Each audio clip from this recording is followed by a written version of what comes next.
योगी सरकार और प्रशासन की वजह से शंकराचार्य अविमुक्तेश्वरानंद बसंत के अवसर पर गंगा में स्नान नहीं कर पाए, जिस पर अविमुक्तेश्वरानंद ने सीधे योगी सरकार को चुनौती दे दी। कहा कि जब तक मुख्यमंत्री योगी आदित्यनाथ लिखित आश्वासन नहीं देंगे कि उनके साथ कुछ गलत नहीं किया जाएगा, तब तक हम बसंत का स्नान नहीं करेंगे। अविमुक्तेश्वरानंद का कहना है, अभी मेरा मौनी अमावस्या का स्नान नहीं हुआ है तो मैं बसंत का स्नान कैसे कर लूं? अगर हम स्नान करने जाएंगे तो हमारे लोगों को फिर पकड़कर मारा पीटा जाएगा, हमें अपमानित किया जाएगा। इसलिए अगर मुख्यमंत्री योगी आदित्यनाथ लिखित आश्वासन देंगे कि उनके साथ कुछ गलत नहीं किया जाएगा, तब बात आगे बढ़ेगी। दोस्तों, स्वामी अविमुक्तेश्वरानंद का कहना है कि जब तक प्रशासन माफी नहीं मांगता तब तक वसंत पंचमी का स्नान नहीं करूंगा।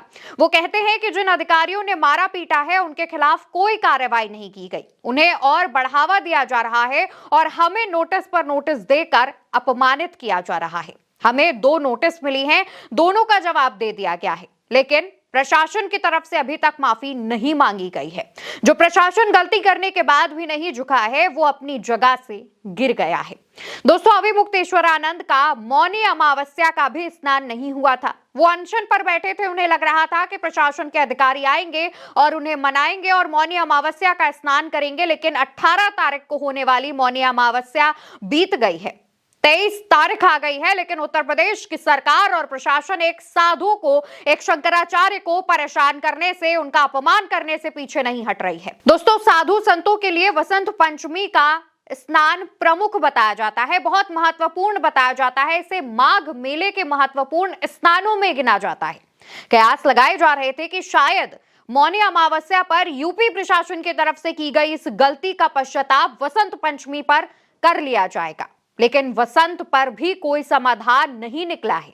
शंकराचार्य ने अपने स्पष्ट बयान से इन अटकलों पर भी विराम लगा दिया है कि वो सामने से जाकर के स्नान करेंगे। उनका कहना है कि जब तक सीएम योगी आदित्यनाथ खुद लिखित आश्वासन नहीं दे देंगे कि अब उनके साधु सन्यासियों के साथ मारपीट नहीं की जाएगी, उनका अपमान नहीं किया जाएगा, तब तक वो अपनी जगह से नहीं हटेंगे। और जब तक प्रशासन सामने से माफी नहीं मांगेगा, तब तक वो ऐसे ही अनशन पर बैठे रहेंगे। वहीं दूसरी तरफ अविमुक्तेश्वरानंद से माफी मांगकर अविमुक्तेश्वरानंद का गुस्सा कम करने के जगह पर मुख्यमंत्री योगी आदित्यनाथ बयानबाजी कर रहे हैं। अविमुक्तेश्वरानंद का बिना नाम लिए उन्हें कालनेमी बता रहे हैं। एक कार्यक्रम में पहुंचे योगी आदित्यनाथ कहते हैं कि किसी को परंपरा बाधित करने का हक नहीं है। ऐसे तमाम कालनेमी हैं जो धर्म की आड़ में सनातन धर्म को कमजोर करने की साजिश रच रहे हैं। योगी आदित्यनाथ के मुताबिक ऐसे लोगों से सतर्क रहना चाहिए। सोचिए,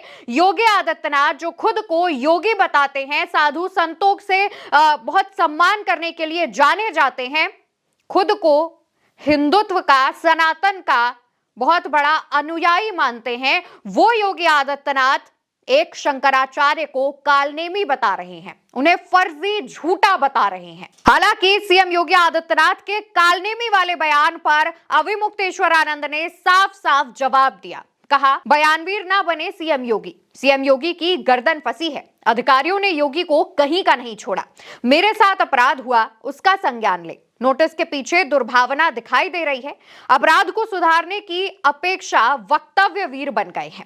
12 साल से गद्दी पर बैठे हैं, गौ हत्या नहीं रोक पाए, वो भी जवाबदेह हैं। कालनेमी कौन है, देश की जनता को पता चल गया है। मुख्यमंत्री योगी आदित्यनाथ ने जिस तरीके से शंकराचार्य अविमुक्तेश्वरानंद को कालनेमी बताया, ठीक उसी भाषा में स्वामी अविमुक्तेश्वरानंद ने मुख्यमंत्री योगी आदित्यनाथ को जवाब दिया है और कहा है कि देश की जनता जानती है कौन कालनेमी है। 12 साल से आप सत्ता की गद्दी पर बैठे हैं, राजगद्दी पर आप बैठे हैं और उसके बावजूद गौ हत्या नहीं रुक पा रही है। तो जनता जान गई है कालनेमी कौन है, कौन नहीं। तो वहीं दूसरी तरफ डिप्टी सीएम केशव प्रसाद मौर्य स्वामी अविमुक्तेश्वरानंद को प्रणाम कर रहे हैं। कह रहे हैं कि मैं प्रणाम करता हूं स्वामी अविमुक्तेश्वरानंद को, और साथ ही कह रहे हैं कि वो गुस्सा कम करें, मैं उनसे माफी मांगता हूं। यानी कि एक ही राज्य के एक मुख्यमंत्री जो शंकराचार्य को कालनेमी बता रहे हैं, उनका अपमान कर रहे हैं, तो उनके डिप्टी सीएम